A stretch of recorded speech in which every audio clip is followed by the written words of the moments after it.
Academics, this is all your fault. It's all your fault. You just couldn't let the little nigga win, huh? You just couldn't you just couldn't accept the win. Your man lost and you just had to bring up the bots.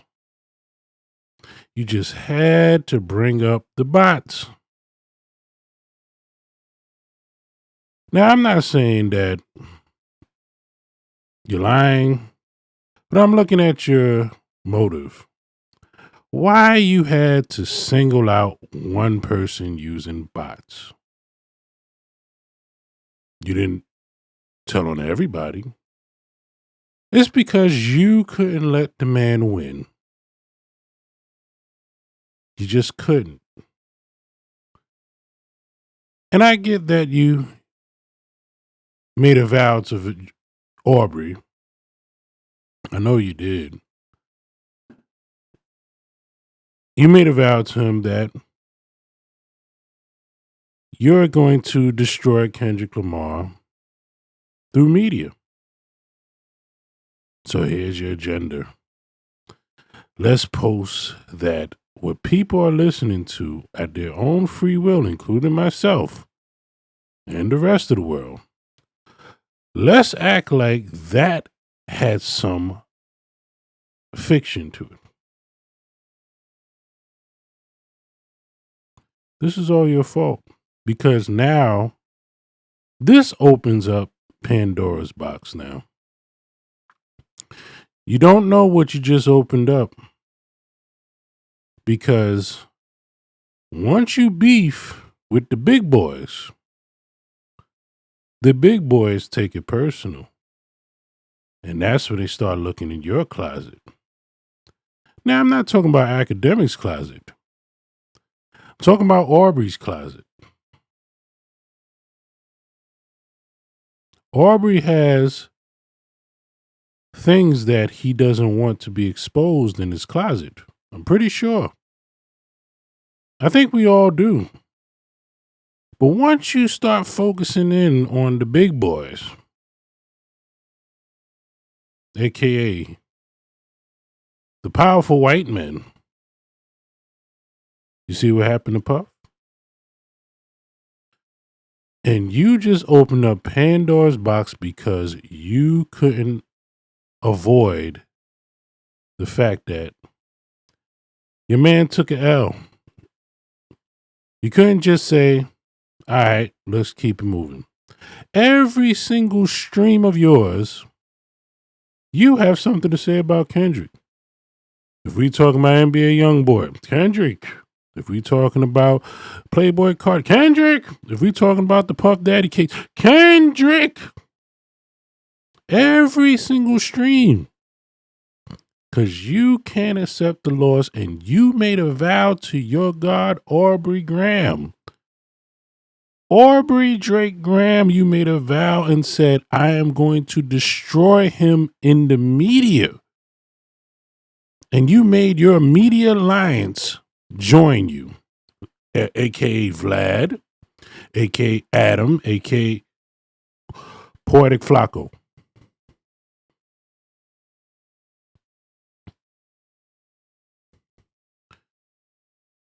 Do you know why Akademiks did this?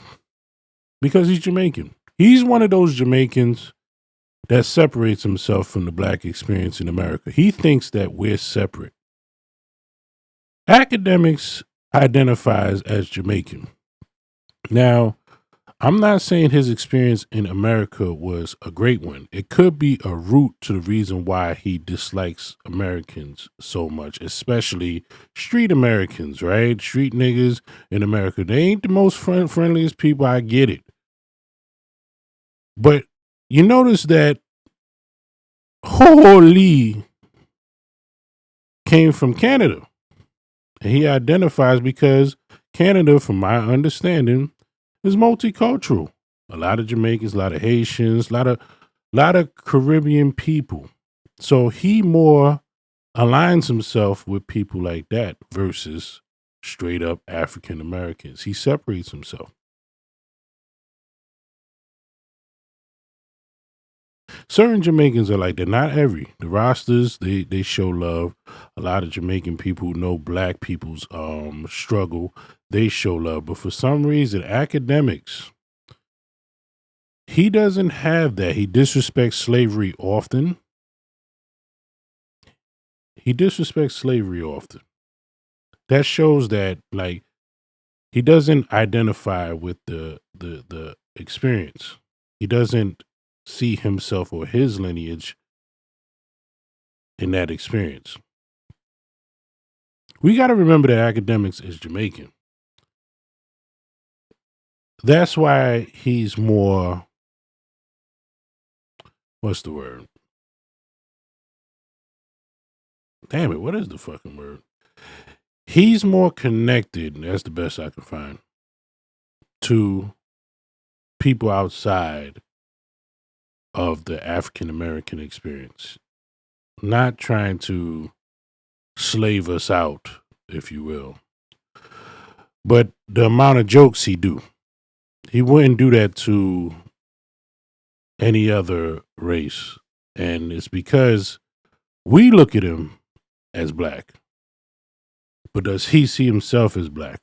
This is why I think Drake is his favorite rapper. And World God, is it World God or World Boss is his favorite artist, period. Nothing against World Boss. But he separates himself. And like I said, I think because maybe his American experience, it wasn't a good one to him. So I can kind of empathize with that. But he doesn't empathize with us. He doesn't empathize with the people who didn't do shit to him. He highlights the people who do shit to him and people who's like them. And then he just goes in and just disrespect the whole entire African American experience. He just disrespects the whole entire African American experience. Because he's Jamaican. He don't think he's African American. He's not in his head. He's not connected to this experience. I'm trying to find the word. It's still not connected. It's close. We got to remember that. The slave jokes, the Kendrick jokes, the no Drake jokes. I didn't believe he was compromised. I thought he was unbiased. I just believed that Drake was his favorite. But today, I think Drake is helping him get relationships with bigger people. So that's his payment. I don't think Drake is paying him cash like he needs Drake's cash.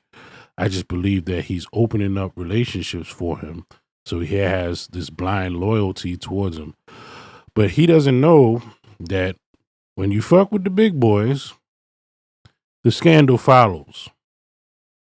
If you look at history, if you look at it, once you start trying to tap into the big boys' money, they start tapping into your personal life.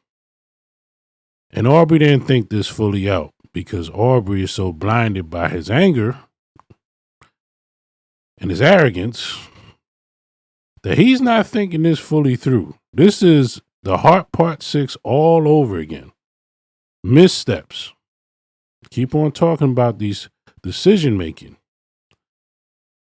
I really thought that Aubrey was more mature. I thought that he was just chilling, saying, you know what? Okay, fuck it, I lost. I'm going to come and bomb on these motherfuckers with a classic.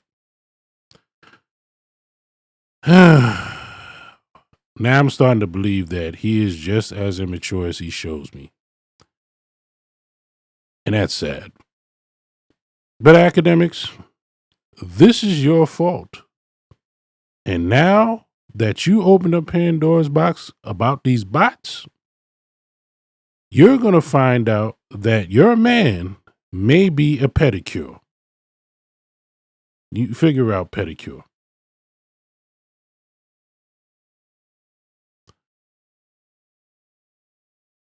They are going to open up Pandora's box on him just because you couldn't let it go. You just couldn't let the nigga win.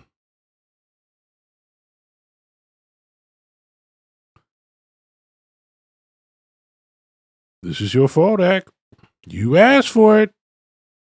All the questions you have, it's probably going to come out now because after this, Pandora's box is going to open wide and Drake will have his turn. I will see y'all. Peace.